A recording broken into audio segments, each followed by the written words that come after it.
আপনি? তুফান বছরে একাধবার আসে, যখন আসে তখন প্রলয় ঘটে, আর যখন যায় তখন ভগবানও তার অস্তিত্ব খুঁজে বেড়ায়। মিঠুন ও রচনা ব্যানার্জি অভিনীত এই সুন্দর বাংলা সিনেমাটি মুক্তি পেয়েছিল 2007 সালে। ডাইরেক্টর ছিলেন রণত চক্রবর্তী। 5 নম্বর অবস্থানে রয়েছে দাদা সিনেমা থেকে এই ডায়লগটি। তুমি কে?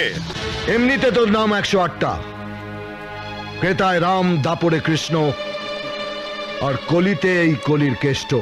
এই সিনেমাটি সাউথের সুপারস্টার অ্যাক্টর চিরঞ্জীবের সিনেমা থেকে কপি করা, কিন্তু বাংলাতে হলেও এই সিনেমাটি খুব হিট হয়েছিল।